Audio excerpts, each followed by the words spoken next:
What's happening? Well, I'm officially older, 58. I better lay off all the ice cream and crap, otherwise I'm gonna be a fat 58.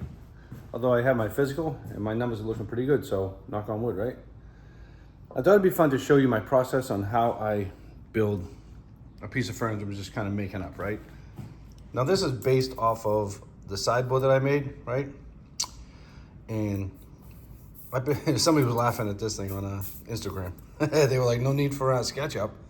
But look, I know how to put this thing together. I understand that this is all mortise and tenons, right? What I need to do is figure out the numbers.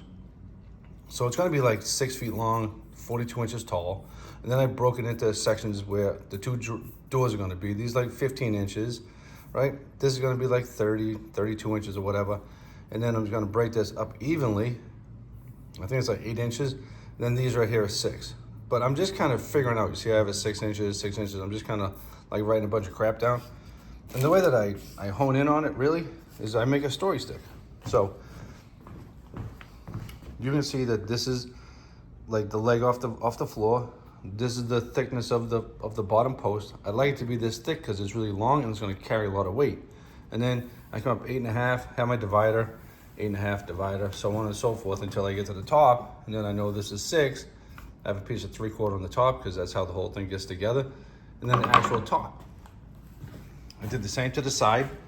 Here are the posts, right? Here's the overhang. So now I know how big a side panel I need. And I basically laid it out the same way this way. So I have my post, came over to my divider, came over to my other divider, and my post. So now I know what these dimensions are, right?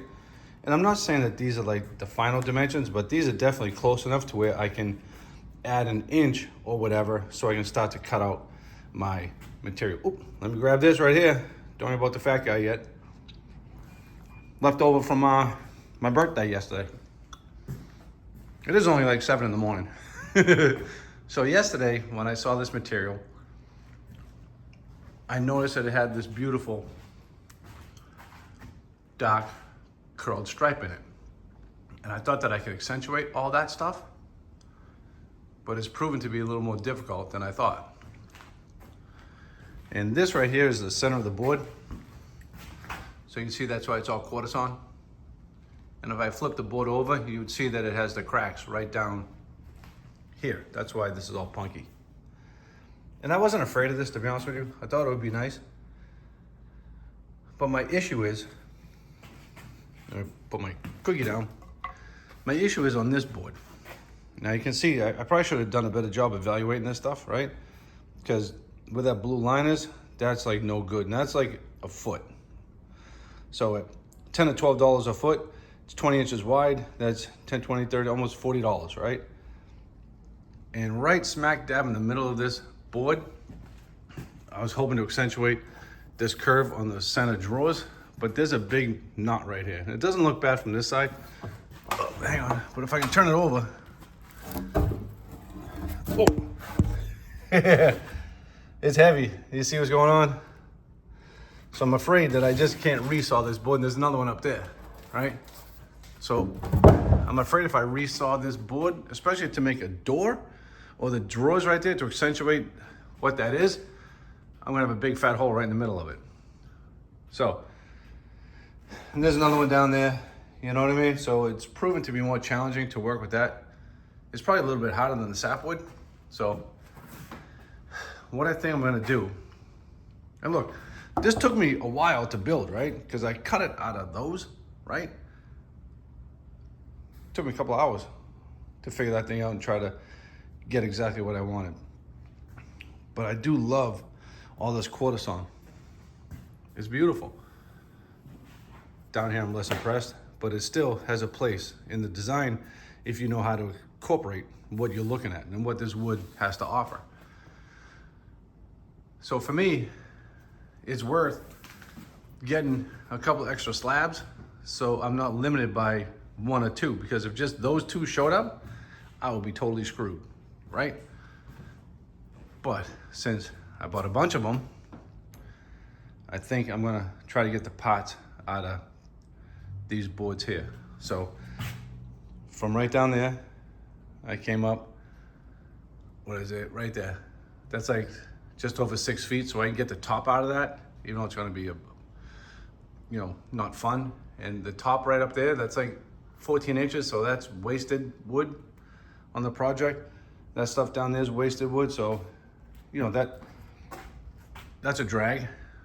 And now I'm looking at this board because I need to get 2 doors, and I'm thinking that if I can get those 2 doors, obviously it's upside down.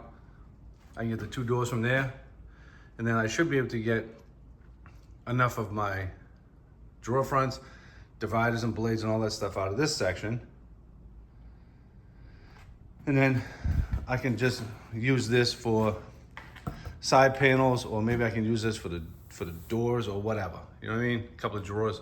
I haven't decided, but I think I have more options trying to save all of this quarter-sawn in this piece here, and then accentuate the same kind of color schemes that are in these 3 boards, instead of trying to accentuate the darker sections of those boards, even though that would be my preference from the get-go. But since there's a couple of big knots in it, I'm just not gonna go in that direction. So when it comes to designing pieces of furniture, at least for me, it's less about the aesthetics it's less about the overall dimensions and stuff of the piece. It's more about how the material is gonna interact with that design, right? And I really pride myself on what that looks like. So this may take me like 2 days before I finally decide what's what, because I feel like I made a mistake yesterday. It probably cost me at least $1,000 of messing around, so I don't want to do that again. But if you've been trying to follow along and you have no idea what this thing's gonna even kind of look like, let me see if I can just get a picture of it.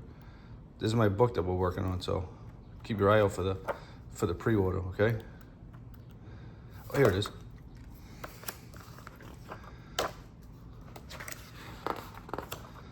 Okay, so if you can just imagine the center of this piece right here being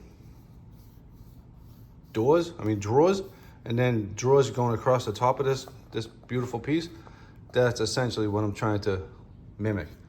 But you can really see how the quarter sawn on this piece right here is the same as the piece of 12 quarter on the side, and the ribbon on the bottom of this stuff is really something else. Even though like these drawers don't lay flat because of their flat panel doors, I did the best I could, but it's just hard to keep huge doors like this totally flat.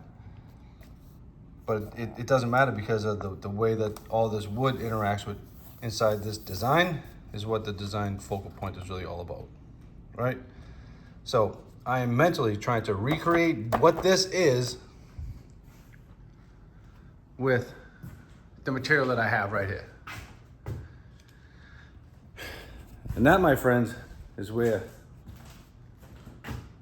all the experience of what I've been doing for 25 years comes into play, because I believe that I could make that stuff do what I want it to do. You know what I mean? All right, well, I'm gonna finish my cookies, my coffee, and keep pulling my hair out, and who knows, maybe I'll make a couple of cuts today. See ya.